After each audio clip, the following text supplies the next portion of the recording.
Yeah, so tonight I wanted to talk about pain management. And, my focus is trauma. And I said to Sam, I said, people are probably getting tired of me talking about trauma, and I don't give a fuck. I don't give a rat's backside.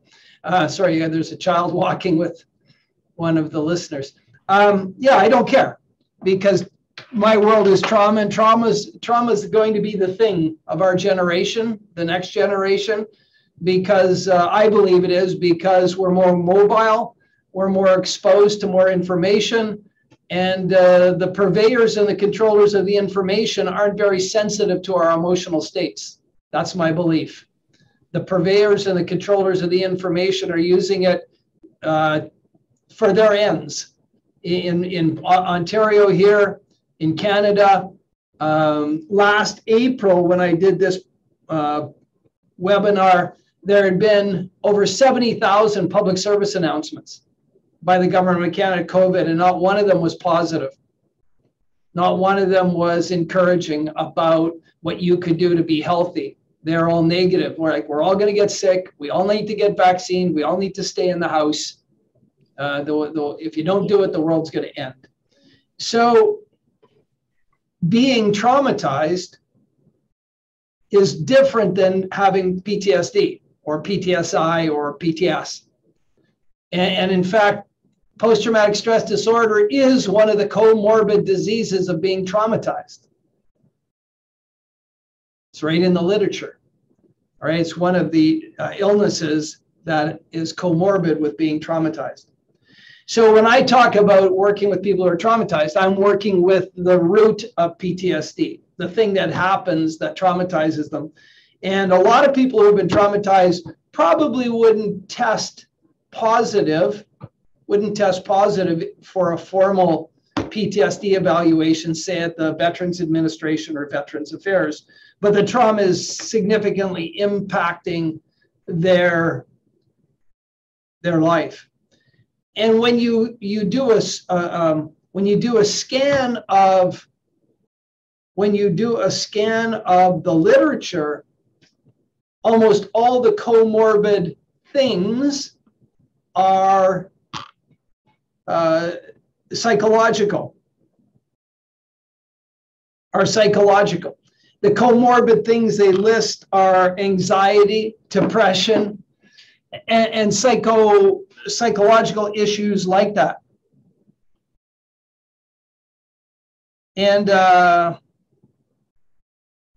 so it is interesting that in my experience and the experience of other people I talk to, like somebody that Sarah and I both know, Carrie might join us tonight. Carrie runs a practice. I think she's probably got 12 or 14 counselors, right, Sarah, at First Orlando?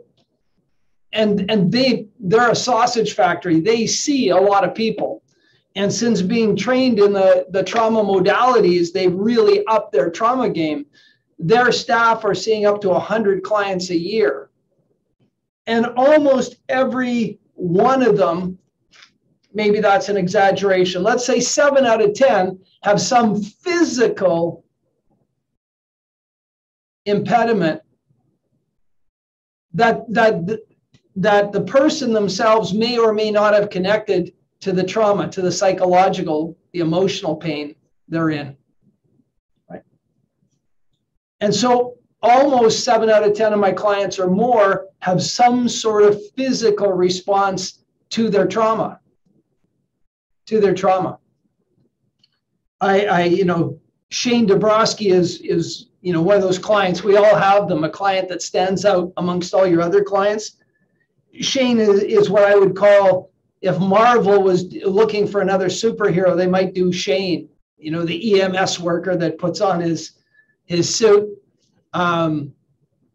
Shane was in Arafat's compound in Israel the night he did his last broadcast and administered Arafat's Parkinson medication before he went on air.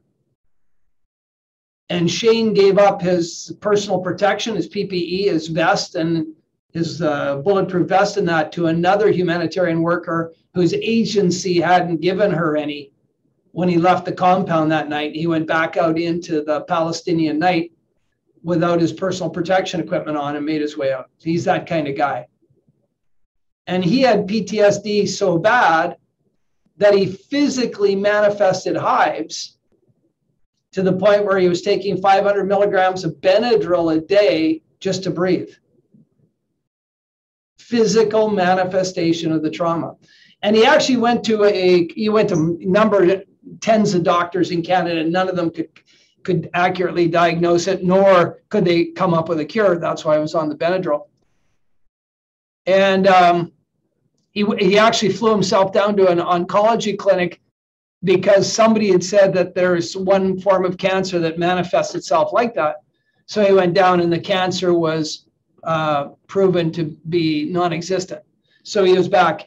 And Shane had known me. Shane and I went to university together when we did our masters, and we served in Iraq together in 2004. Shane went back to Iraq, and he would provide paramedic services to landmine clearance organizations. That's the kind of guy he is. And so when I opened up my practice here in Guelph, he finally came and worked with me. And while we cleared the trauma, I watched the hives leave his hands and neck. I physically watched them disappear from his body. And at one point I said to Shane, look at your hands. And he looked at his hands. Then he opened up his shirt, he looked at his chest, and then he looked at his wristwatch. And I said, Shane, I understand your hands because I just told you to look at them. I think I understand your chest, but what's the wristwatch for? He said, well, the hives are gone. And he said, I'm 2 hours past my meds. He had never gone 2 hours past his meds because he would just choke. They were in the soft tissue of his throat. He would just choke out. And that sort of put in me this high alert to listen for the physical manifestation of trauma in my clients. And since then, I have done pain management with well over 7 out of 10 clients. And I've got a trauma focus, but everybody who was on Master Prac with us in July, you know that Tara and I's Master Prac is now about healing, and we all did pain management work on that. And we had one young woman from Michigan who literally in minutes while we were in session, using an NLP technique, I took her pain from a constant 4 to 6 down to a 0.5 because it was psycho-emotional. It was not real, right? It was not real. So when you look at the people, when you walk around and you talk to your friends and family and associates, how many people have a chronic pain that you know of? You know, my two, Tara and Tanya, naturopaths. How many people do you see every week who have chronic pain somewhere? I have registered physiotherapists sending me clients who they've done all the work with the person. The person has beautiful range of motion. They don't have to do myofascial release with them. Everything's moving right. The muscles are nice and long. You know, the angle of all the joints is right. Their posture's right. And yet they have chronic pain in places in their bodies. Inevitably, we get to something somewhere in their past, that an unresolved event. And more, as I understand NLP more and more, and someone called me an expert the other day, and I said, hardly.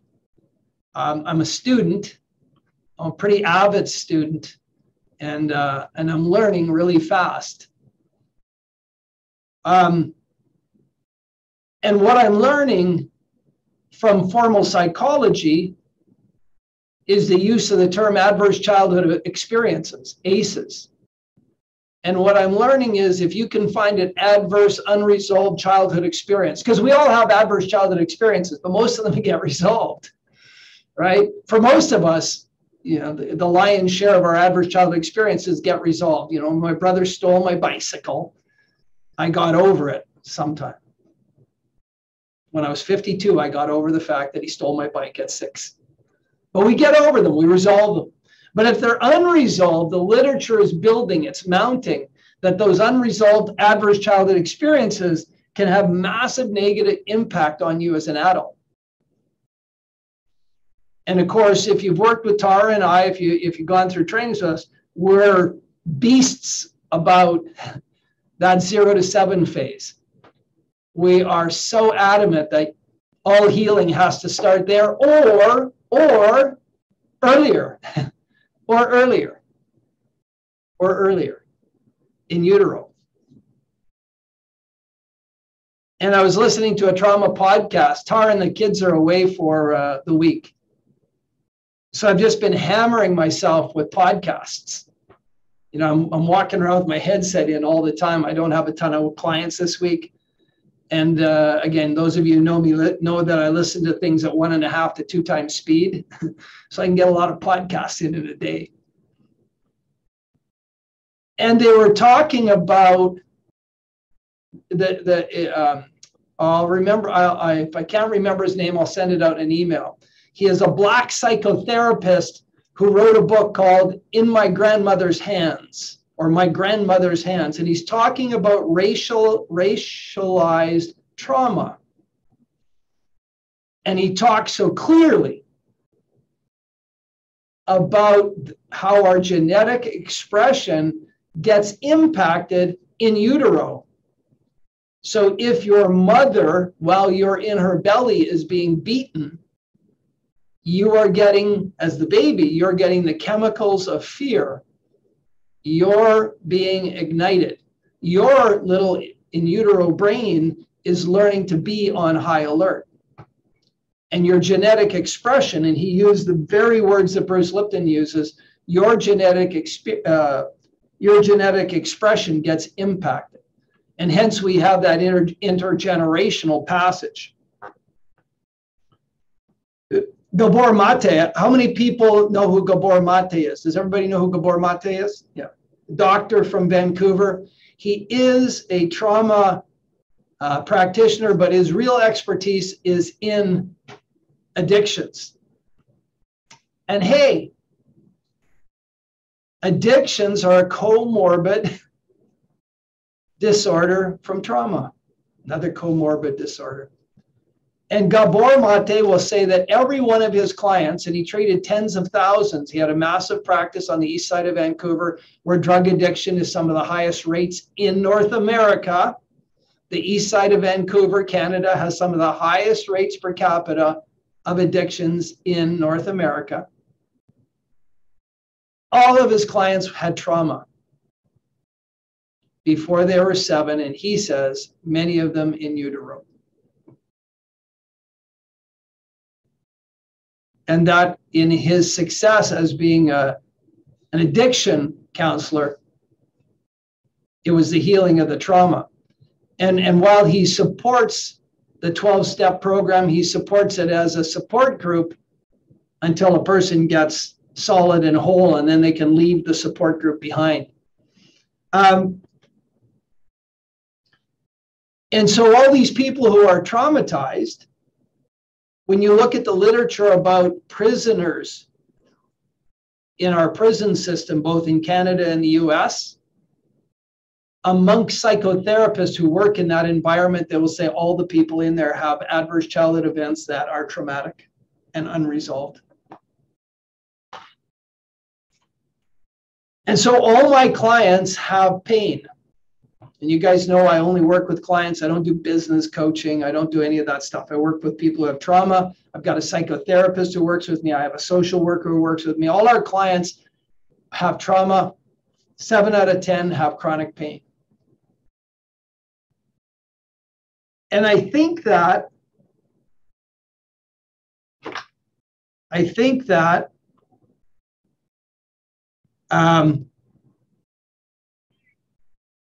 just one second.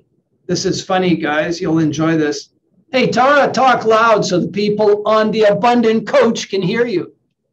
Oh, I didn't look at the time. I know. Say I'm good. in a I'm in a timeless zone where it's just rain and more rain and no time. Are you in a rainforest? Yeah, feels like it. All right. Okay, call me later. All right, I'll call you later, Tara. So when Tara checks out for the week, she checks out for the week. I love it. God bless her. She's in a campground with 3 kids and a puppy in the pouring rain. She'll be traumatized when she comes home. So tonight I wanted to talk about pain management because we've been so successful at alleviating pain in people. And I can go on anecdotally, client after client after client. And if you want to get a scope of the extremis of this, Shane is one example. 500 milligrams of Benadryl a day. Anybody who knows what Benadryl is, that's a death sentence, I think, right, Tanya and Tara? 500 milligrams of Benadryl, that's a one-way street. You're not going to do that for very long. And he was so bad off, Shane, and because he was a paramedic, he knew where to get fentanyl on the street. He carried fentanyl as a paramedic, but he knew where to get fentanyl on the street. He actually went to the location to get it. And while he was getting ready to buy, he phoned a friend. And the friend talked him down from the crazy tree, right? That's Shane. I had another client, Dave. Okay, so, tonight I'm talking about really negative internal representation. So if any of this is triggering to you, clear it really quickly. Put up your hand, look up, think about a puppy, do something to clear the imagery. Because what I'm going to tell you about right now may trigger some people.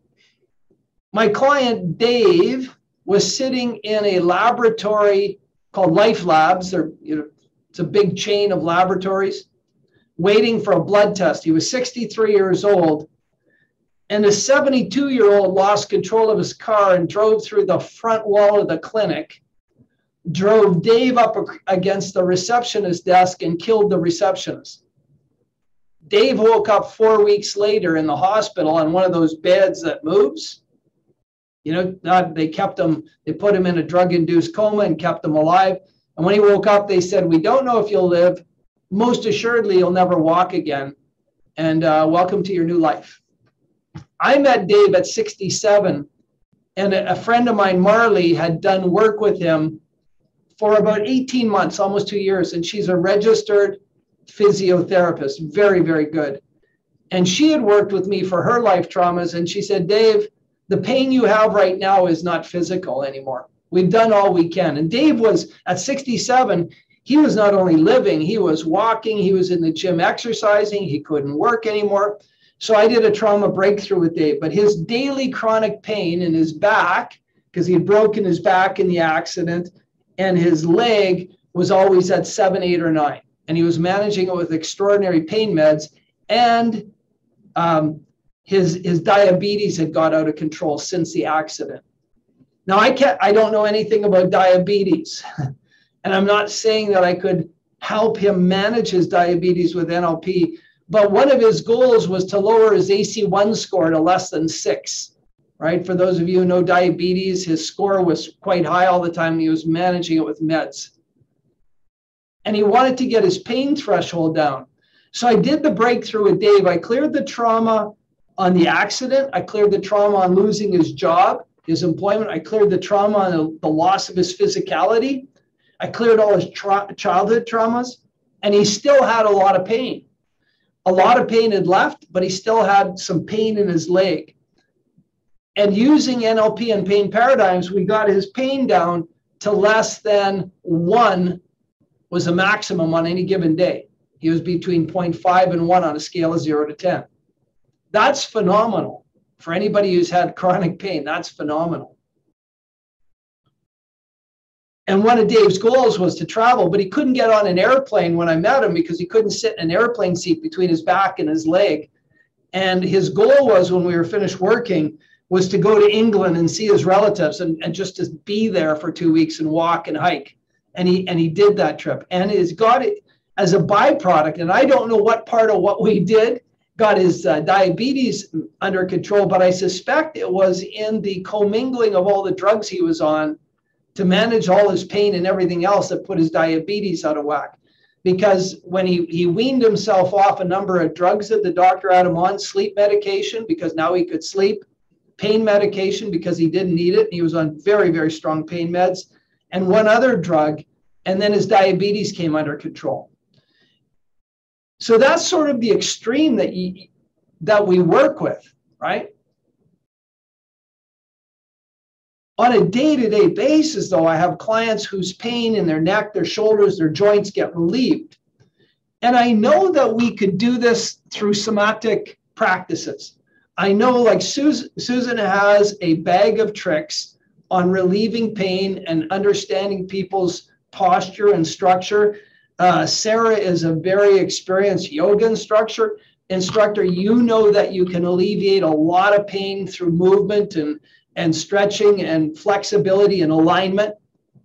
However, if the root cause of the pain is a psycho-emotional injury, I'm going to suggest to you that the route through doing strictly somatic work is either very long, or however long it is, it's not permanent, that they will continually come back and need more work. And when you start listening to the somatic treatment people in the trauma field, Bessel van der Kolk is probably one of the leading people who say, his book was that the body keeps score, right? Gabor Mate, his book is When the Body Says No. They're looking at the symptom of the trauma. The symptom of the trauma is the body's manifestation of the pain and disfigurement, if you would, the structural change. And treating that with pain meds or exercise or whatever is beautiful for the people who are suffering. But I'm saying that if we can stop the triggering mechanism, the psycho-emotional injury, then all that physical healing can happen faster and with more permanence, right? If I can take a person's pain, if I can alleviate the psycho-emotional pain, and now when they want to go to a yoga class or Pilates class or to their physiotherapist, they're not at 8, they're at 3. They're probably more likely to do what they need to do. And going back into the problem is probably less likely. And in my mind of minds, because you guys all know I have all this free time to think. Think. From 5:30 to 6:15 every morning, I think. But not joking, deadly serious, here at our practice, I'm going to start offering to treat things. I don't want to name them because I don't want everybody to focus on that. Things, but I'm going to name one of the things. I'm going to offer to treat people with fibromyalgia. I'm going to advertise, I'm going to look for 10 to 20 people with fibromyalgia. But I'm going to treat them with our PACE protocol, understanding and believing in my heart that they probably have unresolved childhood experiences, including traumas. And when we clear those, I think, and I'm not a doctor, I think we have a big chance of changing the face of their fibromyalgia. Now, this is near and dear to my heart because my sister has fibromyalgia and has had for 20 years, and she won't let me work with her. And you can't force your family to work with you. It'd be fun if you could, but you can't. And I know the event when the fibromyalgia appeared. She's family. And I know what I know. I know what happened in the preceding 24 months. And we grew up in the same house. I know what our life was like. I know the shit that went on in our house. So it's near and dear to my heart. Sam, and not talking out of turn, Sam would tell you this, had an eating disorder as a teenager. And when you do the research with eating disorders, I don't know, maybe some of you specialize in eating disorders. When you look at the adverse childhood events, eating disorders, we don't come out of the womb with eating disorders. We do not come out of the womb with eating disorders. They're learned behaviors. So I'd like to treat a bunch of people with eating disorders, and I'm going to treat them by doing the PACE protocol focused on trauma and see where we get to. And so as practitioners, as coaches, when your clients live pain-free, when your clients are alleviated of their pain and they're no longer have the Advil bottle going down their throat all the time. By the way, NSAIDs are dangerous. If you don't know that, start researching the non-steroidal anti-inflammatory drugs, NSAIDs, which Advil is one of them, massively dangerous drugs. Very beneficial when you're hurting and you have inflammation, but massively dangerous. And you see parents now double dosing their kids on Tylenol and NSAIDs to do fever management. My two naturopaths probably would not recommend that, but you see it all the time. If you go to the hospital with a child, and we have 3, we have one child whose fever seemed to get a little goofier. Every time we're there, we get told you can double dose them, right? You can do 2 hours. Every 2 hours, you can alternate Tylenol and Advil, as opposed to every 4 hours doing just one or the other. But they're dangerous. So yeah, so as NLP coaches, we talk about doing performance enhancement, right? People are stuck, they can't concentrate, they're procrastinating, they're not happy. But I think that, again, in my practice, some of the biggest value we can help people with is alleviating pain, chronic pain. And if you listen to Joe Dispenza and other people as gifted as Joe Dispenza, the field of spontaneous remissions, I think, is going to be the next big medical frontier.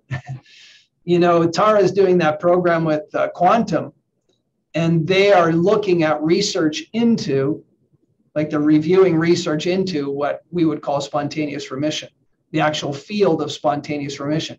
It's no longer being parked over there. Oh, that person had a spontaneous remission. We don't understand, it's a fluke in nature park over there. People are actually studying spontaneous remissions, right? And you know, Joe Dispenza's people have witnessed people who haven't walked. Literally the things of faith healing happen at Joe Dispenza events, where people who haven't walked, and people who haven't seen. So as an NLP practitioner, tonight when I talked about trauma and somatic pain, I think we have some brilliant tools, and more as a student of NLP, I'm understanding more and more the neuroscience behind what we do, why it works, right? What we do and why it works. And I wish I had a second life to dedicate to this, because I would really study the microbiology of what happens when we do an NLP breakthrough with somebody. I'd really like to be able to do, again, my naturopaths might be able to do it. You get a blood culture done before the person works with you, and then have another one done afterwards. And without any other adjustments, is their body producing a different chemistry? You know, when they're not being triggered into the neurological pathways to negative emotions, and their sympathetic nervous system isn't lit up all the time. Because I don't know about you guys, but my clients all have their sympathetic nervous systems lit up all the time, right? They're traumatized. They're in flight, fight, freeze. And then when we're done working with them, they're not lit up all the time. They're in their parasympathetic nervous system. I've got to believe, and I'm not a biologist, but I've got to believe that their blood work would be different. I just got to believe it, right? I cannot believe anything else. Wouldn't that be a great piece of research to do? Do blood work pre and post breakthrough and say, look, here's the chemistry change that we saw with clients pre and post breakthrough. Oh, wait, Joe Dispenza already does that. He asks people to volunteer when they come into one of his sessions, they give blood, and then they give blood at the end. And I forget how many genes that they impact by a week of meditation.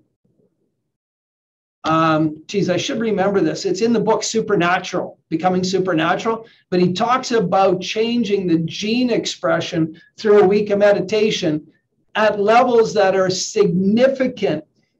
The one woman's increase in this one protein was 256 standard deviations. If you know statistics, 3 standard deviations is a long way out. 256 standard deviations is out in the ether.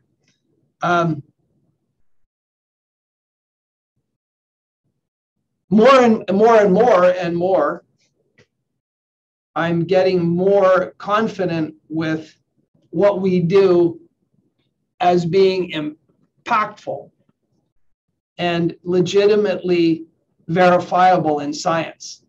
In 1990, when I first started studying NLP, none of this existed, right? Being an NLP person in 1990, you were really out on the fringe. But we're not anymore. We're not. What we do, and I'm blessed because I have people like Sarah, who's a licensed mental health care worker, who's studied NLP and PACE and using it, right? And Sally and Carrie, and Vicky in our office here jokes. She says, I have my MSW up on the wall. She said, but when I close the door, I do NLP, right? And when I send the bill in, I just send 1 hour, for counseling services by an MSW. She said, and after I studied NLP, I just quit doing 90% of my cognitive behavioral therapy because it took longer and didn't get me the results I was looking for. So we've been really fortunate to have a bunch of people like Sarah come through the program, and we continue to get people come through the same way. I liken it, and I may have told you guys this story, I'll tell it again though. It bears understanding, I think. That gastric ulcers in the early 80s was a very terrible thing. If you had a gastric ulcer, you were medicated, normally with things like antacids. But imagine, if you will, that in 1980, the gastric ulcer business was $1.2 billion a year in North America. Think about that number. That's 40 years ago, $1.2 billion. And 2 doctors in Australia, Marshall and Warren, discovered what they thought was the cause of gastric ulcers being E. pylori bacteria. And they treated some people with antibiotics, and 80% of the people they treated healed their ulcers. Now imagine again that it's 1980. If you have a gastric ulcer that can't be healed, they do gastric surgery on you. They cut you open, they remove the ulcers. And some of the gastric endocrinologists, I think that was the right name for them, were doing up to 25 surgeries a week. That's how big this industry was. And Warren and Marshall thought the world were going to embrace them in 1980 because they found a cure for 80% of gastric ulcers. And boy, I'm old enough to remember people having ulcers and always having the Pepto-Bismol around them, right? Laura's head's going vertical up and down. It was a thing. Yeah, they had ulcers. They always had ulcers. Oh, he can't come to work today. He's having an ulcer attack. The attack of the deadly ulcers. 1985, they produced an article that went in the Lancet, peer-reviewed, big publication. They thought they'd be embraced by the industry. And what happened is big pharma and the gastroendocrinologists attacked them. They made them the laughing stock of conferences. Literally, they're whipping boys. And Marshall got so frustrated because he could not get funding. He could not get funding for a human study. So he infected himself with E. pylori. He let the E. pylori run amok until he had full-blown ulcers, and then he treated himself. And you guys how many people have seen the Matt Damon movie called Contagion? And the young female researcher, 2015 movie, sort of set the stage for COVID. But there's a young female researcher in this CDC center, and she doesn't have time to do a research study. So she infects herself with the contagion because she believes she's found an antidote to it. And then she gets sick, and then she treats herself. And her peer says in the movie, oh, you're pulling a Dr. Marshall. in reference to the Australian doctor who infected himself with E. pylori. So advance the story now into the 90s, the 1990s. In 1995, the CDC in America published a report actually acknowledging that gastric ulcers were produced by E. pylori. And since the 1990s, if you have a gastric ulcer, you're going to get antibiotics, and 5 days later, you're going to feel better. In 2003, they actually did the discovery in 1978.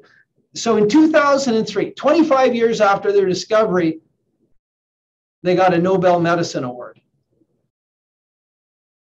That's how long it took for the industry to recognize their accomplishments. 25 years. So when I look at where we are right now, and again, I'm looking through my lens, through the trauma lens,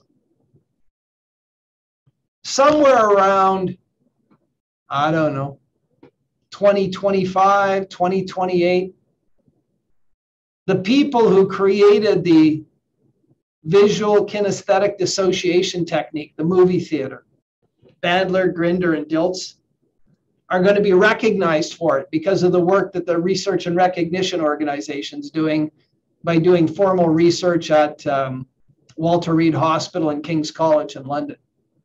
When those two studies come out, and they should be out in the next 12 months, at Walter Reed, they're comparing the NLP-based methodology side by side with prolonged exposure. And at King's College, they're doing it side by side with trauma-focused cognitive behavioral therapy. Both prolonged exposure and cognitive behavioral therapy have less than 50% success with high recurrence rates, like 80%. And what nobody publishes, at least to the best of my review, is of the people who committed suicide, what therapy were they attending before they committed suicide? I've never seen a study that said, oh, Billy committed suicide, he was in cognitive behavioral therapy for the last 6 months, or DBT, dialectic behavioral therapy, or he'd been doing EMDR for 6 months. I've never seen a study like that. But again, I think the guys from research and recognition, their results will be replicated, which is over greater than 90% success with no recurrence, and the other two will be abject failures. And that'll be a turning point. And when we start to recognize and be really, I'll be really clear here, I am not selling NLP as a fix-all for everything, but everybody who's trained with me knows, and I say this so clearly, NLP's sweet spot is on learned behaviors. If you've learned it, you can unlearn it and you can learn something new, right? That is the fundamental premise, that we are programmed. Neuro-linguistic programming. Neuro, what we're perceiving in the world, linguistic, how we code it in our head, and programming. We write a strategy to react to stimulus, and we can write new strategies, the programming part. So I think, and when you do that, part of our programming invokes pain, physical manifestations of pain.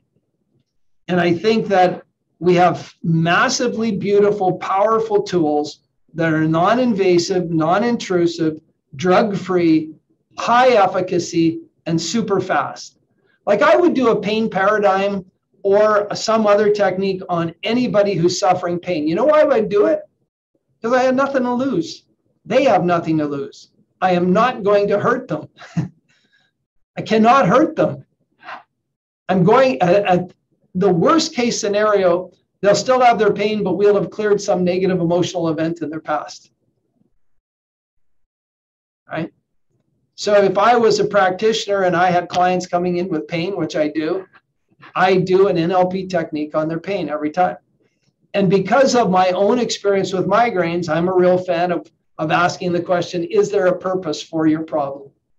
Whatever the problem is, fibromyalgia, sore shoulders, sore neck, weak knees, right? And boy, if you wanted an advantage over all the other coaches in the planet, the fact that you can lower pain in minutes There's not an ICF coach on the planet that can do that, okay?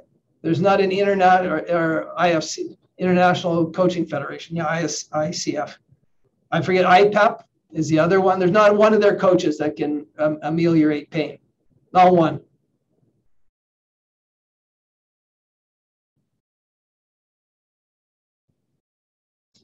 I don't know if I shared this piece of data. The guys at the Research and Recognition hired an economist and asked what would be the economic impact on the pharmaceutical industry of their intervention into trauma, which is NLP based, with a 92% success rate. And the economist did some research and she put a number of $20 billion on it, the impact on the pharmaceutical industry. Guess what they don't want to have happen? They don't want to have a bunch of NLP people doing pain relief and trauma relief and anything else. And that's the challenge. That's the systemic challenge we face. But I think it's a good challenge. I think it's a good windmill to tilt at. I don't know where you guys are at. So there you go. That was my little rant. If you guys want to know specific techniques for overcoming pain, here's my gratuitous sales pitch. If you haven't done PACE, do PACE. And if you haven't done Master Prac, Sarah, sign up for it now. How was that? Was that good? Was that right to the point? Tanya, Tara, if you haven't signed up for Master Prac, if you don't do it next year, you'll only be a year older when you do. Oh, and that's the other thing. See, now I can threaten you guys with scarcity. If you don't do it within the next 3 years with me, you're never going to get it to do it with me. There you go. Sorry, Sarah? Are you not going to be doing it anymore? No, I drew a line in the sand. I've got 3 more Master Pracs in my training book. One is summer until the summer of, I'm retiring at April 30th, 2025. So whatever that, I think we have 3 more summers. So I'm going to do 3 more Master Pracs and that's it. Cool. So, got to get them in. I will be there next year. There was a little difficult to get to Canada this year. It was. We had a lady who was just across the border in Michigan and she couldn't get in. Really? Yeah. 14-day quarantine. Yeah, it would have been a month in Canada. Quarantine at your office. Yeah, well, yeah. With 6 other people. 7 of us. Yeah. All right, let's open it up. Ask questions, share ideas, share whatever you want to share. Let's talk. Alan, I have a question. Yeah. So I was speaking with a gentleman who has non-24. I'm wondering if you have heard of anyone using NLP or hypnosis to help that condition. What does he have? Sorry, I missed that. Non-24. So it's, he's blind and it's where the circadian rhythm is off because there's no light perception. On the scale of obscure, we're out a couple standard deviations, aren't we? So let me just say about 70% of people who are blind have this condition. Cool. Now that must start to make sense. I heard a stat that the visual cortex, 85% of the information that comes into the visual cortex does not come through the optical nerve. Yes. And there is a show on Netflix right now where they're teaching kids literally to read a book with a blindfold on through the information that's available. Yeah, it's crazy. Look at Sarah. Sarah's going, what? So that's all a preamble to say. So his challenge, he sees colors. Yeah. So, you know, even when his eyes are closed, he sees color. And that's been since birth or sometime along the way? Sometime along the way. Well, I would love, I don't know anybody who's done work in that field. Tara's actually portraying me as a bit wild these days. because I'll tackle almost anything. And with the caveat that, you know, we may not produce a result, but we may hit a home run, because if it's a learned behavior, I'll hit a home run. So Right. if it was something, we had a woman who had Crohn's. Yes. And it literally, the purpose for the problem was to not survive because of this intense unworthiness. It was a learned behavior. Yes. And she had, like, she was literally intolerant to all foods. And when we did the work with her, she became tolerant to food and started eating. And then, yeah. Huh. I don't know anybody who works in it. It'd almost be, oh, we do know somebody. We do know something. Do you know Kara? No. Okay. Okay. I'll get Sam to tee you up with some. We have somebody who's an ophthalmologist who's heavily NLP trained. Okay, perfect. Thank you. Yeah. Yeah. So he and I initially talked about hypnosis, the potential for hypnosis, and I said I'd like to do an assessment. So I'm doing a paid assessment with him to just delve a little bit more into what's going on to make a recommendation from there. So this is how the universe works, okay? Hey, Kara, how are you? I said her name and I manifest her. Hey, Kara. Hello.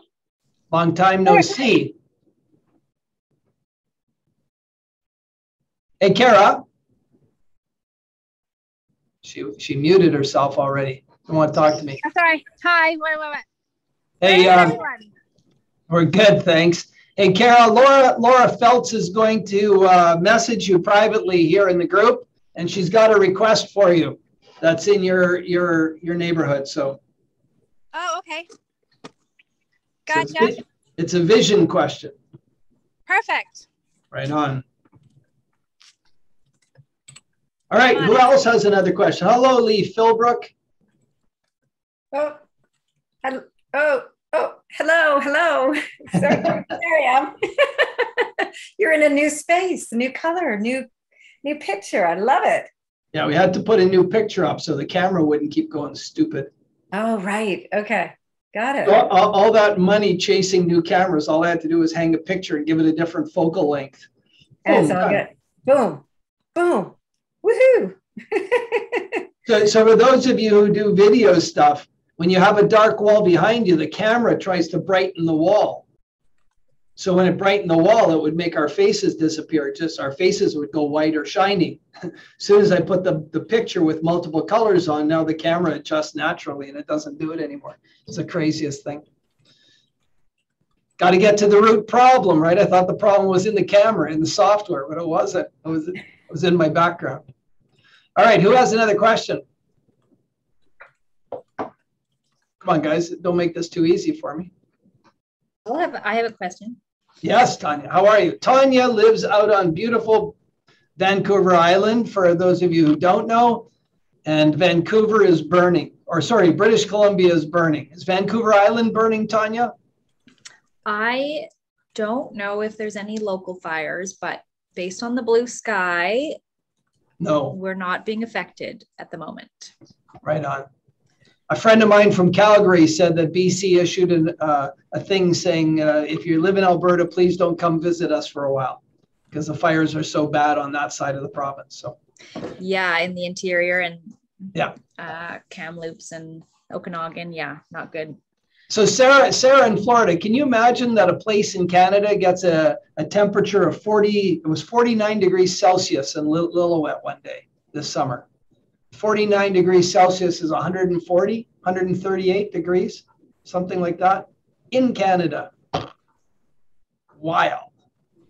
All right, what's your question, Tanya? Okay. It's a client reaction. That seems to be always my questions. Cleared the big 5 today, and for the first 2, she was just so frustrated at. She said it was at me, which I wasn't taking personally. But she's like, I'm just so annoyed. Like, what's the point in all of this? This is so frustrating. And eventually I said the right reframe for her to kind of hop on board. And then she really enjoyed clearing the other ones. Just wondering if you've come across something like that. And if so, what to do? She said it, I smiled. And I smiled because the client's doing their problem. When the client reacts like that, they are doing their problem. That is, and it's a symptom of the problem. The problem is somewhere in their past before they're 7, but it's manifest in a behavioral pattern where they attack. What's the use of doing this? This is useless. I'm not doing this, and they blow up. That is, when clients do that, I get all excited because they just showed me the problem right in my face. They just did the problem to me. Cool. Now we're live. Now we're business. And that reaction is real, right? Anybody who is familiar with sales training, I went through the Xerox sales training back in a million years ago, lifetimes ago. And it actually taught you to provoke your client so that they reacted in anger. People don't fake anger or that frustration. That's real. All those other placations that you get. Oh, that was good. Yeah, I really enjoyed that. Oh, thank you. You're so good. That's all ass licking, But when they react in frustration and anger, that's real. Now you've poked the bear. Now you're on the hot spot. What I do is I get excited. I've anchored in excitement into that. And okay, good. Now we're going. And just what you just experienced, I found the right reframe, and then she did really, really well. Right. And probably you cleared anger and sadness, and she was frustrated. Yeah. Yeah. And she said that later after we finished, she said, I think my resistance was because I spent my entire life being dissociated. I spent the last year trying to feel myself and feel my feelings. And now you're asking me to be disconnected again. And I think I was afraid that you were going to I don't know, turn me into an emotionless robot or something. And you said, yes, you are. Close your eyes. Yes, you are. Well, and I would suggest that's a techno-rational explanation. What that frustration was partly, I don't know, or I'm mind reading now radically, right? You guys understand that. But when we let go of anger and sadness, so many people get sad and then they act out in anger. And when you're releasing them, part of their problem part goes, wait a minute, those are our go-to modes. We get sad and then we get angry and we lash out. And we always justify it with, well, I'm sad because that happened and I have a right to be angry. But when we clear them and we're getting at cause as we come back, you guys realize that when you clear an emotion, you're actually getting at cause on the event. Then as you come back to now and you go to position 3 with each event, right? You keep the learnings, let go of the emotion, you're getting at cause at all those events. When people get at cause for all the events and then you take them out to the future and their brain's now predicting they don't need the sadness, they don't need the anger, that problem part that was using anger and sadness as the weaponry, they don't need it anymore. They have a new prediction and they've got to have a neurological, what the hell just happened to me? What did you just do to me? But then they have what you just happened. Now, when 24 hours later, when it goes into long-term memory, right? When it goes into the hippocampus part of the brain library, they'll come back to you and they'll be like, and that's why one of the taskings in step 3 is, or after step 2 is to ask them, be aware of times when you used to have inappropriate negative emotions and now you don't. Right? It's one of the tasking questions because people just say, yeah, I used to get angry or sad or all these things. They don't. Yeah. That I would say I'm a standard deviation guy these days, but you're right in, one standard deviation on either side of normal. Your client should have some reaction to letting go of those emotions. It's perfect. What reframe did you use? Well, there was a couple moments. She said, I'm just a sad person. I said, always since birth? No. And so, okay, we had a little bit of a window opening into that belief. And then I just used it's in direct conflict with the prime directive. Right. And that was what ended up doing it. And it's interesting that you just said weaponry, because she was like, anger is my sword and sadness is my shield. So Yeah. So you made her, Tanya, you evil practitioner. How? You took her sword and her shield from her in the first two techniques you did. That's just not fair. But think about it. You took her sword and her shield away. So the next three had to go fairly well. She had no weaponry left. Right. And wait till next session. You'll be flying. That's so cool. Yeah, think about it. We don't describe our world with the words we use. We actually experience it through the words we use. So yeah, well, you took away her shield and her weaponry. But now, with clients like that too, right? You clear anger on somebody like me, or we clear anger on, if I do work with a special forces guy, and you break into that special forces person's house at night, you're still going to meet an angry dude because that's innate in us. And now he will deal with the situation, phone the police, and when the police take the perpetrator away, he'll go back upstairs and go to sleep. He won't stay angry for 4 months like he used to, right? So we have appropriate and warranted reaction, then we go back to normal fast. And all of our clients, that's what we experience, that when life's events come up in the future, because life still happens and we're human, we still react to them. We have our reaction, but then we come back to norm better, faster. We behave better in the moment. We come back to normal faster. Yeah. That was a great question. Thank you. Timeline therapy. Thank you. See you later, Sarah Burnett. I want to talk to you soon, so I'll send you an email. Sounds good. Thank you. All right. Have fun. Bye. Bye-bye. Other questions? I have a couple questions. Yeah. So anchoring. Always get it solid in the soil, in the water. Make sure the anchor is well set, and then you're good. What anchor in the soil? The boat, the one on the end of the boat, the one that holds you in the water.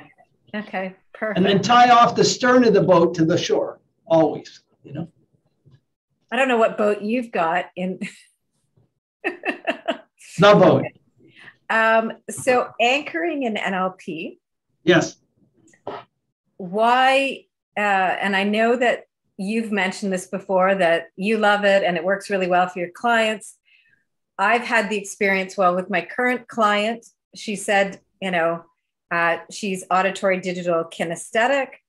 Well, you attract them, huh? Like you have like a sign over your door, auditory digital kinesthetics only, please.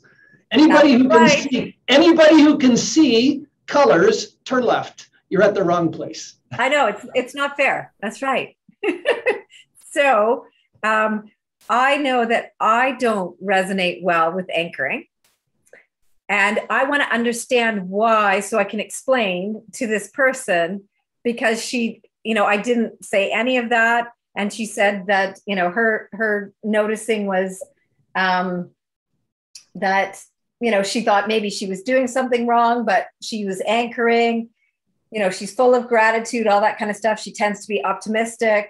And she wasn't feeling, when she would fire it, she didn't feel any enhanced feeling, was what she said. Yeah. So I feel for her right off the bat, right? Because she's full of gratitude. Gratitude's a noun, so she's full of an object, and that's got to hurt like hell. She should try being grateful. But anyways, that's just Alan's twist on nominalizations tonight. Right. Denominalize your gratitude, would you? The auditory digital mind doesn't like anchoring, Tara. Right. Because it doesn't want to believe that you can touch something here and create a neurological pathway to some emotional state, because we can't explain it unless we're scientists. And as NLP pracs, we don't have time to do that. We don't have time to teach you all the neuron biology, how the electrical signal becomes a chemical signal that jumps the gap, the synaptic gap to the next electronic. We don't have time to explain all that to you. Because if we did, we could win you auditory digital freaks over. But we don't have time. But have you ever gone to have a massage? Yes. Did it feel fucking amazing? Yes. Yeah. Yeah, because you have an anchor You're neurologically linked to having a massage to an emotional state. So it's not that you can't be anchored. You know, any of us who have been in love have been touched or kissed in a way by somebody who loves us that just fills us with endorphins, oxytocin, vasopressin. Somebody touches our hair in a certain way, right? And it sends a shiver down our spine when we're in love. Mm-hmm. This is a fucking anchor. Excuse my language. But yeah, when you're talking to an AD person, you say you're going to anchor them. They fight it because they can't explain it in their mind. Sorry, okay. You little one listening, Larissa, I'll dial back my F-bombs. You guys always hide out there with me with your children. But yeah, do you understand that, right? That we're, and anybody, there are a lot of auditory digital people don't like the pinprick from an injection, and they get connected to fear. Well, that's an anchor neurologically linked to fear. Okay. Anchors are naturally occurring everywhere. We teach a tactile anchor, a pressure point 201, and it's both metaphorical and it's physical. And it's a demonstration of being able to take control. And auditory digital people will always be the challenge in anchoring. So when you notice me working with Tara, I don't ever try and touch her and fire an anchor. I use metaphors with her. Okay. Yeah. So what is your Maine Coon cat doing right now at home? And she just bursts into laughter every time I do it. So I'm using an auditory. I'm giving her an instruction. What is your Maine Coon cat? Which creates imagery, and she doesn't get an image in her mind. She goes directly to happy, right? I just say Maine Coon cat and she's happy. The language, the sound Maine Coon cat moves her neurologically linked. How can Brutus the Maine Coon cat? If I just say Brutus the Maine Coon cat, she'll just light up. So she can't deny that there's neurological links to everything, right? Right. But there's resistance to thinking they can do it here. And it's just resistance. It's just resistance. It's just resistance. Yeah, we're feelers in the sense that we kinesthetic and we feel. So that's why I sense the disconnect that given we feel so much, even though we overthink, we feel. So why that wouldn't connect in. Yeah. Okay. Yeah. Yeah. I think those of you who have done mindfulness training, where whatever you are, even when you're saying a sentence, when you're making a statement about who you are, if you stop the sentence and just notice where you feel that thought in your body, for the auditory digital people, they'll become way more in tune with their body and they'll be able to anchor, right? It's just more challenging, that's all, Lee. Okay. And it is challenging, right? And once a person says, no, it doesn't work for me, then an auditory digital person is going to fight you tooth and nail, especially if they're a move away from. If they're a move away from auditory digital, they're going to fight. They're going to fight and fight and fight. She's not a move away from, so that's good. Yeah. Yeah. And you can pull a Tanya on them, right? You can just say, well, I guess when you smell, do you have a favorite food? Yeah. Does it make you happy? Well, if anchoring doesn't work, I guess the next time you taste that food, you're not going to feel anything because it doesn't work. Okay. Taste bud is a gustatory trigger to an emotional state. Okay. Smelling pizza and feeling happy is an olfactory trigger to a neural. And your olfactory triggers, right? Remember, your olfactory triggers are the strongest neurological link to past emotional states. That's why sometimes difficult trauma, I'll clear the olfactory portion of the traumatic experience, especially for veterans. Okay.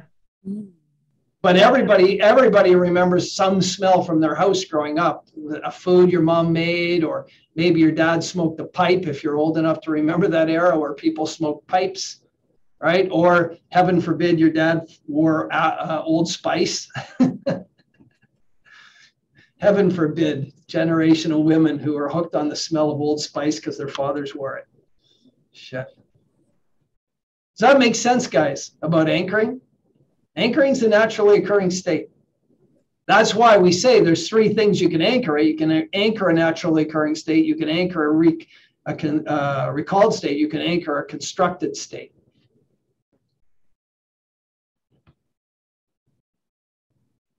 Auditory digital people too, if you get them to role play with you. So could you just stand up for me for a minute? And could you stand the way you stand when you're confident? How do you hold your shoulders? Where do you breathe from? And as you do that right now, what do you feel? Oh, well, I feel confident. Oh, so by moving your body into a confident position and breathing confidently, you now have the emotion of confidence. I'd say that's a trigger to an emotional state.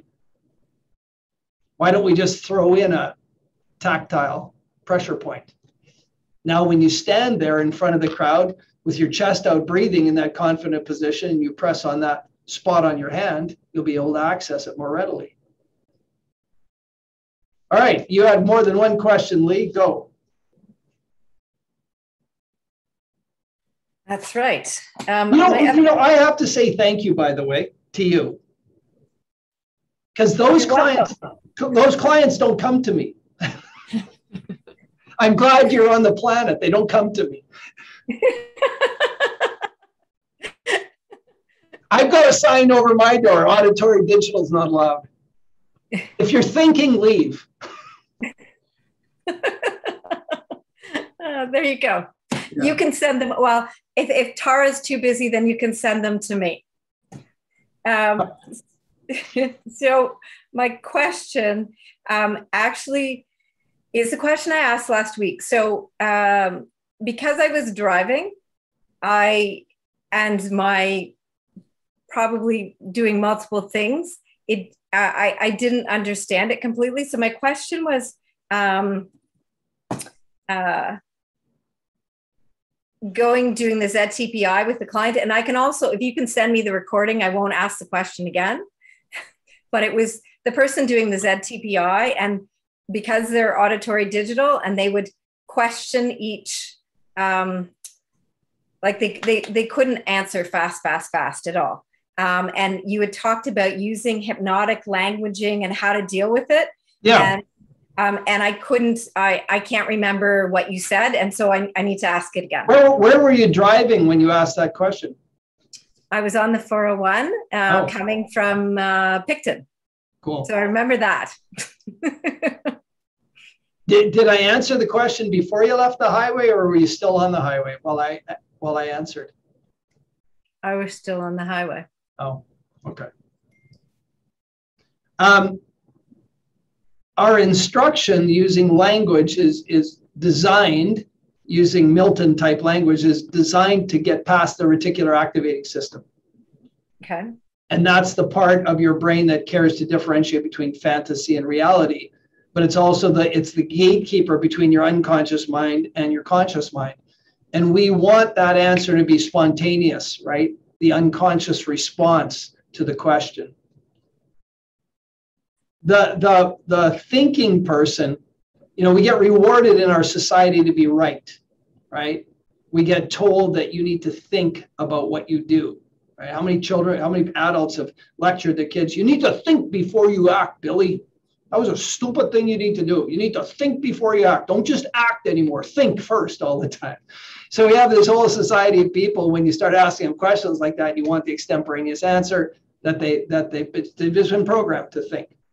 So we need to use language that gets past that allows them to get past.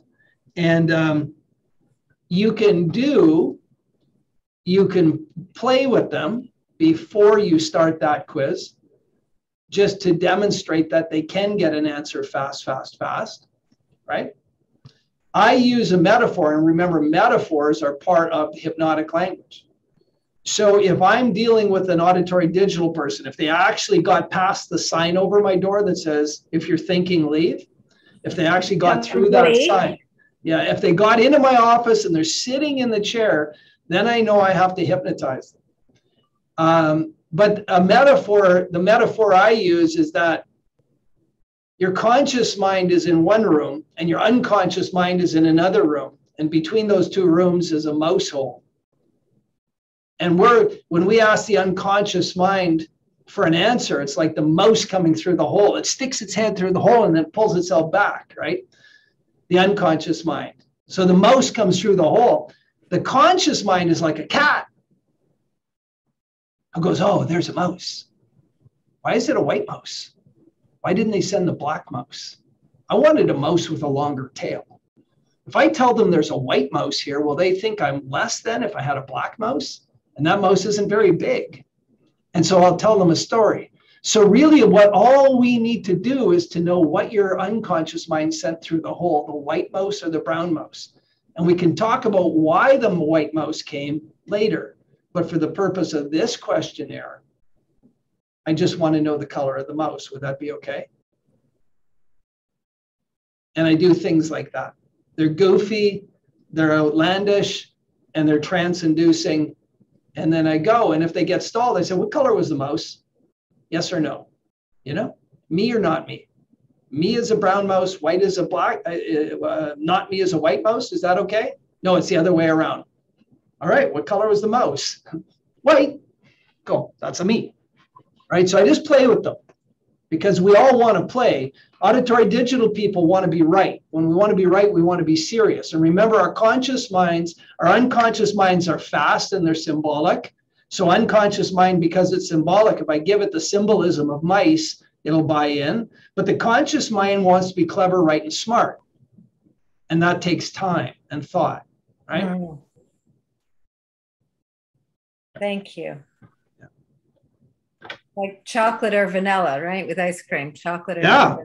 Yeah, right. And I know you want to be right on this questionnaire. I know that. I would want to be right if I were in your shoes too. But being right, giving the right answer is actually wrong. And you've spent money to get the help you want to get. The only way I can give you the help is to have the extemporaneous answer. So if you could just tell me what color a mouse came through the hole, that would work really well. Would you be okay with that? Because you have invested a lot of money. I'll play with them, right? I joke about not taking auditory digital clients. I quite like them. And I talk to them more like once I become friends with them and we've done the work, I'll talk to them ad nauseum. But to get them to do the work, you've got to use your skill. You've got to pull some skills out that you don't have to do with other clients. Which again, expands your toolbox, right? Gives you more behavioral flexibility. That's right. That's right. Beautiful. Thank you. You're welcome. What color was the tractor trailer in front of you when I answered last week? Do you remember? No idea. Just close your eyes. I bet you do. How's Tara and Sault Ste. Marie? You're just staring at me. Staring through me. What's behind me? I'm doing well here. I just finished a long day. I'm a little tired, but being present. Mm-hmm. Today is a client day, right? Not a creative day. Right. Right on. Who else has a question? I should check my chat room here. You guys often check questions in the chat room. Sue, awesome to see you again tonight, Sue. See you soon. Kara and Laura hooked up. That's good. Right. Neat. Who else has a question for me? You guys are too easy. We can go home early. Liz, you have a question? Can't hear you. You're very quiet. Morning. I have a client now coming up to section 6. So she's hopefully doing her internal hard drive. what do I do with her internal hard drive, or is that for her just to, like, how do I frame that? So the internal hard drive, if you remember the sequence of PACE, we meet the client where they are in step one. And this is like fractals. PACE in its structure, and every step in PACE has the same form. So if you're looking at it from 10 feet or 100 feet, it has the same form. We meet the client where they come in, then we take them into the deep recesses of their mind, and then before the end of the session, we let them go at a better place than where we met them. So if you look at PACE in its entirety, we do that. And if you look at every step of PACE, we do that. We meet them where they walk in our office. We work with them. We take them into deep recesses. And then we leave them in a much better place. So when you look at the structure of PACE, we meet them in step one, then we take them into step two, then we take them into step three. Step three is the deep, deep recesses of their mind. Step four is leaving. Now we're going to get out of those deep recesses, 4, 5, and 6. The internal hard drive is the transition piece from the negative past to the positive future. If you had asked them to do the internal hard drive on day one, they couldn't do it.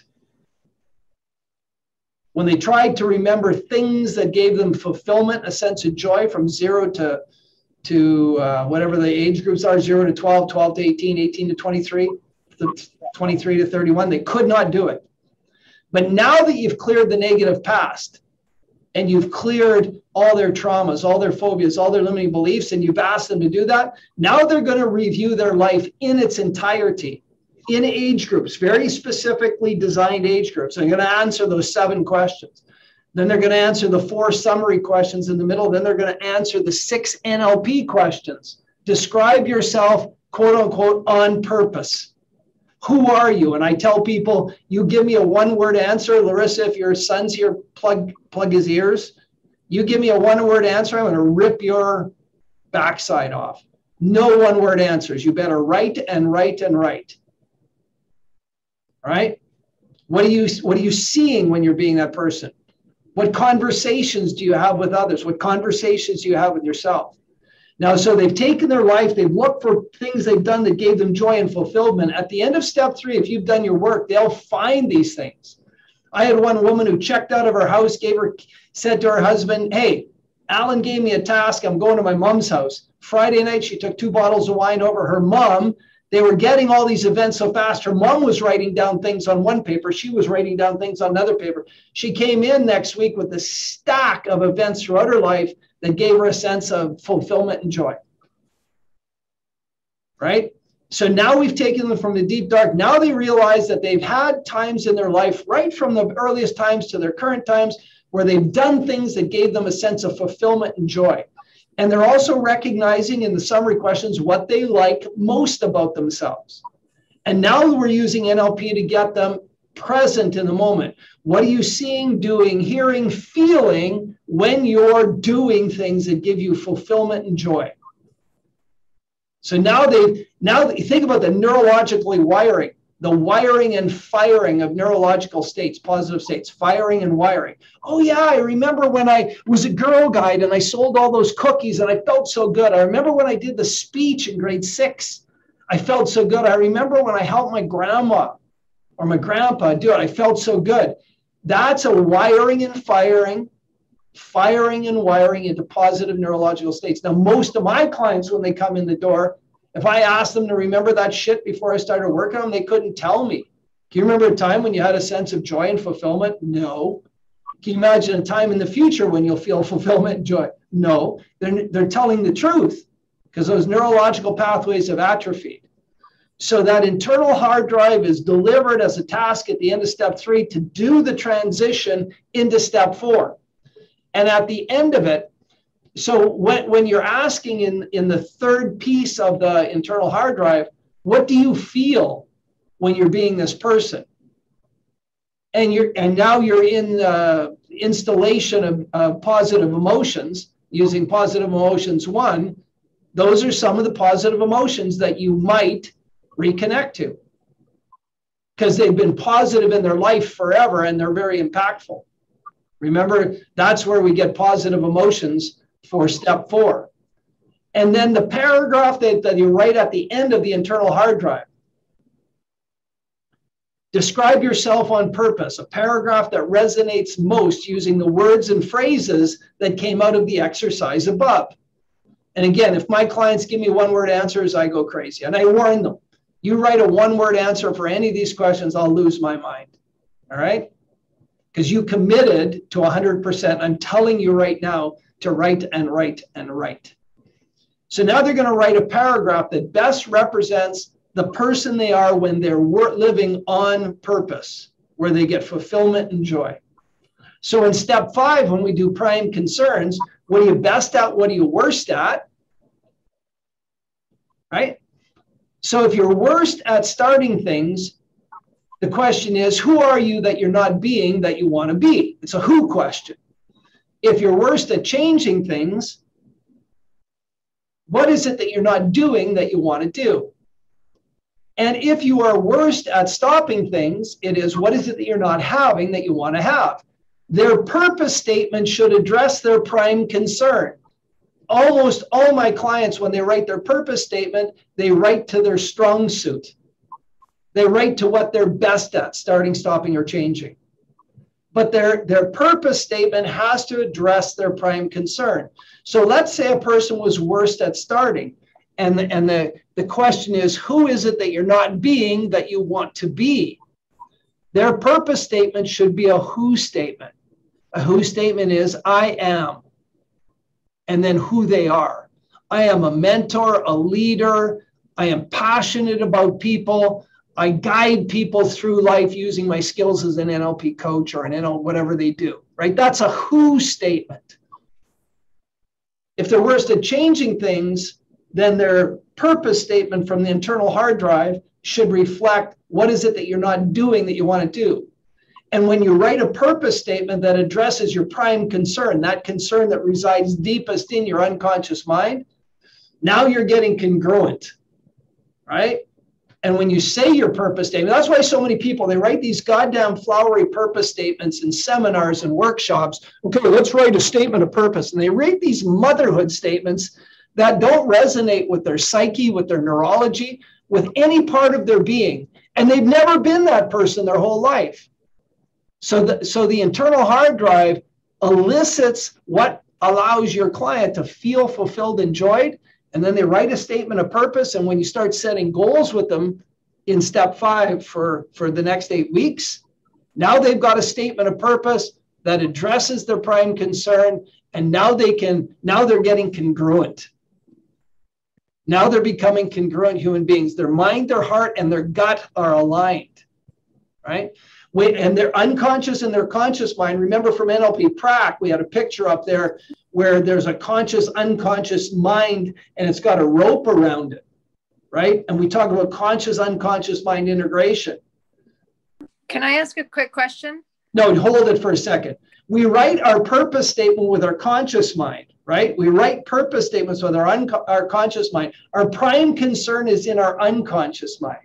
So when you have a conscious, unconscious integration, you can get it through having your purpose statement addressing your prime concerns in life.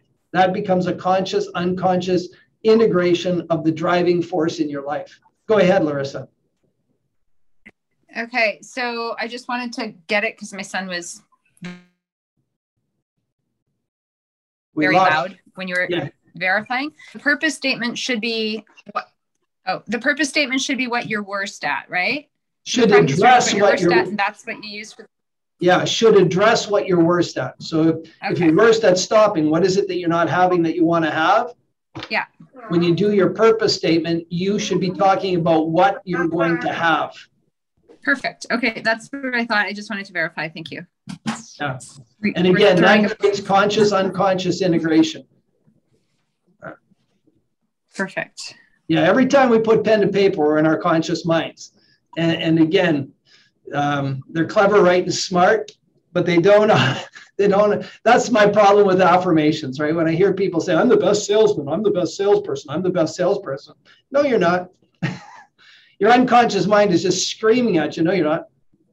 Because you can't test it. It's not true. If you said, you know, I really love sales and every day I work as a salesperson, I love helping people through sales, yeah, your unconscious mind would buy that. So that affirmation would work. There'd be conscious, unconscious integration. But I'm the best salesperson in the world. There's parts, you're gonna have a parts conflict. That would be like me saying I'm the best NLP trainer in the world. My unconscious mind goes, no, you're not. Don't say it again. And then I say it again. It goes, no, it's not. I'm not going to hear that anymore. Now I have a parts conflict raging inside. Right? We want to remember, we want to keep integrating. We want to create wholeness and choice. That exercise, the internal hard drive, is a pivotal piece in the transition from 3 to success. There you go. See, Liz, you asked a simple question. 15 minutes later, he's still talking. You good with that, Liz? Was that good? All right. Somebody else? Yes, just to get a little bit more detailed on them. It's changing thing is the one they're not doing, correct? Or when they're worse at changing Have you done PACE, right, Tanya? Yes. Okay. The script for changing, the script is in your PACE manual for that. Yes. And so anyways, I'm pretty sure I'm right about that. So my actual question is, so is the doing things like actions that they want to be actually taking in their life, or things that they actually want to be achieving? Depends on what aspect of your life. If you're working with career, yeah, doing is what they do. If it was in their family, it would be what they're doing as a family member. If you're working with spirituality, well, it was what are they doing in the pursuit of spirituality, right? If they're just talking in life, they might have some of all of that in there. Does that make sense? Yeah. Yes. Okay. And using your sensory acuity, when a person reads you their purpose statement and it's not addressing their prime concern, that there's no light up, nothing happens. It is one of, and you start hearing them. I don't even want to look at the person. It's just fluff, you know. They write fluff, and then when they start writing it to address the prime concern, it resonates with them. Their posture changes. They light up. I don't have better language tonight. I'm linguistically challenged tonight. Somebody else have another question? Laura, were you going to ask a question?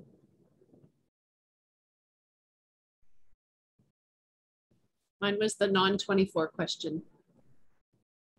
You missed it? I said, no, mine was the non-24 question. Okay, cool. Then you're going to get that addressed through Kara. Yes, when you get that addressed, if you could bring it to the next session and tell us what the solution was, that's very interesting. Yeah. Right? And if Kara thinks that there's some thing in the past that looks like trauma, I'd be very interested in following up. Very, very interesting. That's kind of where I started this. We have a physical manifestation. Yeah. If that physical manifestation is actually the result of some ACE or trauma early in life, and we could actually help a lot of people who are vision impaired, and the vision impairment is from a psycho-emotional injury, wow, that'd be motivational. There's Kara. It is. There you go. It is. Those are like, you know, we'd look at brain injury, like patients have brain injuries and concussions and stuff like that. Those are all things that happen, really common. So you're hitting a certain psychology of that. Neat. That's why we're in NLP. Where are you? You're in a vaulted room. Is this your house? This is my kitchen. Wow, it looks like you're in a ski resort. I know. Vaulted kitchen, I know. It's pretty nice. Yeah, that's lovely.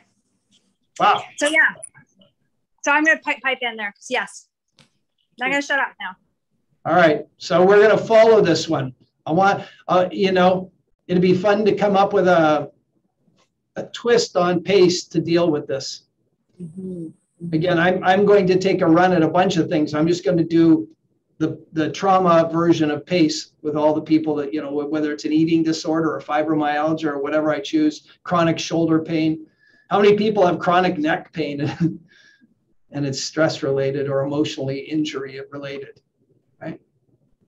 Yeah, I hear more like lower back pain in people. Well, that's so funny because I tell the story of my knee injury and those of you who are on Master Prac, Deb Workman, who was there, was instrumental for me in when I first started dealing with it. And she sent me some things that were from about that. And it was profound when I read them. I'm trying to find it. Just one sec. I'll read them. I don't know if I can. Osteoarthritis, okay? C, arthritis, cumulative trauma disorder, inflammation, joint problems. Emotions. You've been so caught up doing things for others, you often forgot to attend to your own needs. You've done so much for others, you've depleted your energy resources, you're running on empty. This makes you resentful of others for taking your time and also angry with yourself for not taking time to enjoy life. And so it goes on like that. When I read this, I went, oh my God. This resulted in a great deal of inner conflict. You feel controlled and trapped, blah, blah, blah. So the key points, and it gives you sort of a blueprint of what emotional injuries to look for. So, you know, that's kind of different than the osteoarthritis doctor gave me, right? Which she said, okay, let's stick a needle in and drain it. And let's get the, what is it, cortisone? Let's get the cortisone in there, make your knee better. And here's a big bottle of Advil you can take until your knee joint is degenerated to nothing. And then I can cut you open and replace them. And I don't know what book I was reading from. I asked Deb Workman to find me that book where she sent me that from. But she was the one who sent. So the lower back pain, if I'm remembering correctly, Susan left us. Susan left us with self-deprecation. So a lot of people with lower back pain, and again, it's a mobility injury, right? It's restricting your mobility. It's often like feeling lack of support, and there you go. In the back, and often, especially like the low back, especially, is feeling like you don't have financial support often. There you go. There's a great app that is out there called I Wonder, which goes sort of body tissue by body tissue, body part by body part, and offers some insights as well as some self-reflection questions to kind of help. I wonder. Body link. I wonder. Yeah. Neat. Yeah. Yeah, and that was a paid app, but it's worth it. Thank you. And I was open to that because, of course, you know, 31 years ago, I dealt with migraines, and that was the question. And what was the purpose for the problem? Larissa has her hand up very politely. We're just about to brush the teeth. So, yes, brush teeth. Do you have your toothpaste? Yep. Good. Okay, thank you. Come sit down. So you were what were you talking about just before this last thing? The physical manifestations. Do you have? We're not talking about that. Do you have a reference or something like a research study that I have one client that I think could, if I could give her some kind of, if I could give her some kind of reference that sort of proves that or shows that or demonstrates that the physical comes from the mental. So the two of the books that I would recommend are Bessel van der Kolk's work, Doctor of Psychology, runs one of the biggest trauma centers in North America out of New York, Bessel van der Kolk, and the book is called The Body Keeps Score. Yeah. And then the other book is by Dr. Gabor Mate, who is an addictions expert from Vancouver. Yes. When the body says no. And if she won't buy into those two guys, the other guy is that does somatic work with trauma that's hardcore about it is Peter Levine. And she can go on NCIBM. It's a big acronym for a training institute, but he runs courses in there. But that's who I would quote. And you can pull that off the internet, or if you have Gabor Mate's book, he refers to Bessel van der Kolk in The Body Says No. Perfect. Yeah, she's got a PhD and she likes to look at the research of everything. And then what was the medical book that you were referring to? Which book were you looking at when you were talking about your arthritis? Oh, I don't know. I don't. What was? I don't know the name of the book. That's what he said. Oh, okay. I'm getting it from Deborah. Thank you. But Tanya put in the chat room a link to an Apple app that has insights, those kind of insights. The interesting thing about this stuff, you know, the Deepak Chopra started talking about it in the late 80s. And before him, Dr. Norman Cousins put out a book. If you want to see sort of the genesis of this, Norman Cousins was an industrialist, not a doctor or a psychiatrist or a psychologist, but he had been in a tuberculosis sanatorium as a young boy, as a young man. You know, we used to put people who had TB in sanatoriums. And he said he quickly identified that there were two kinds of people in the sanatorium, those planning to die and those planning to get out. He said, and so I joined the latter group. He said, and that changed everything. And that attitude allowed them to get out. And then in his early 40s, he got very sick. And I think he was diagnosed with, I forget what the diagnosis was, but he actually got his staff to book him into a hotel room. And back then there were no VHS, but they put up a projector and he watched comedy movies for 2 weeks. He just watched comedy for 2 weeks. Slapstick, you know, Charlie Chaplin, all that crazy old school stuff. And at the end of that, he was diagnosed as not having his problem, right? And then the last thing he was diagnosed with was a lazy heart. And there's some sort of, I don't know what the actual thing is, but your heart starts getting fat and calcified. And he decided, and they told him he had to stay in bed and he had to lower his activity because he was at risk for a heart attack. And he started playing tennis with his son every day. He did the opposite. So anyways, late in life, he became, what do they call it when you're not a real professor? They give you a designation, professor emeritus, when they give you like a, you know, like a PhD, but you're not a PhD. I forget what they call that. Anyways, and he wrote the book, Anatomy of an Illness, and he hired some people. He had money to do the research. And I heard him interviewed by all people, Tony Robbins. Tony Robbins used to do an interview of a week, and he interviewed Norman Cousins. And he, back then, had identified that fully all the people who succumbed to cancer had had a significant negative emotional event within 30 months prior to dying from cancer. He had drawn those linkages back then. And that's sort of the beginning of the body of knowledge that we know now.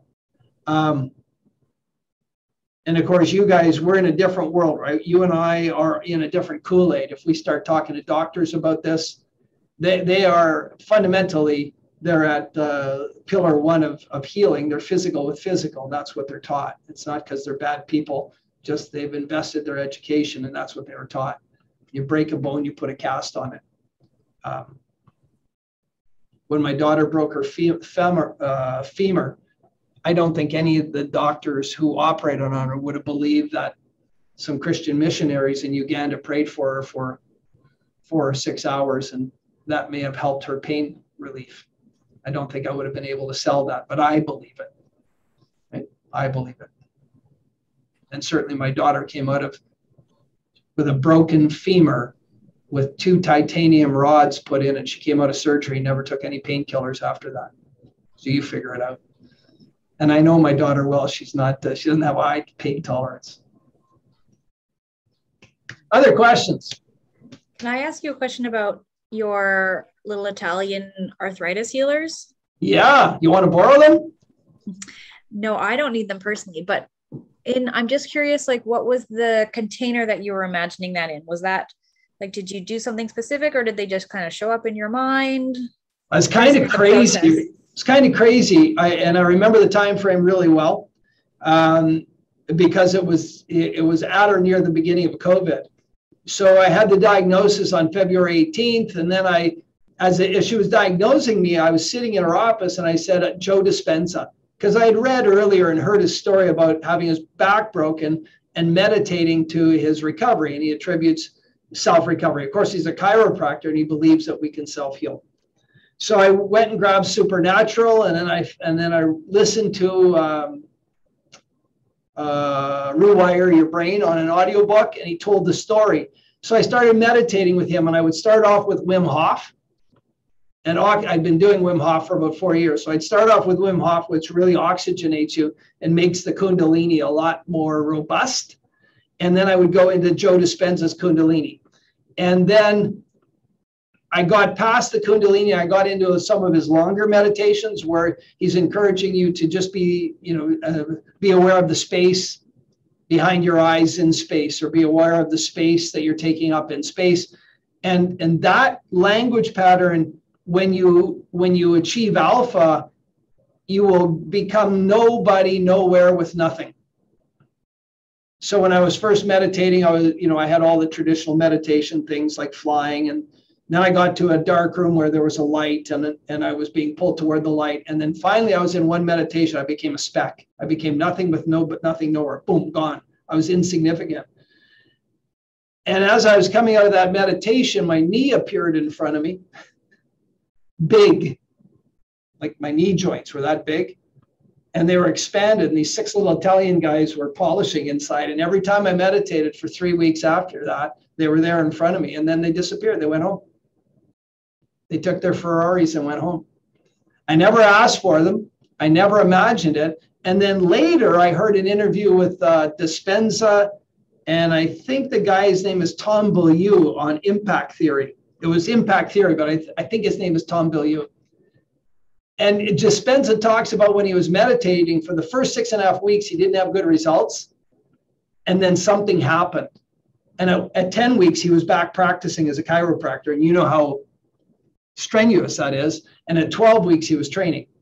But at 6.5 weeks, he was still suffering.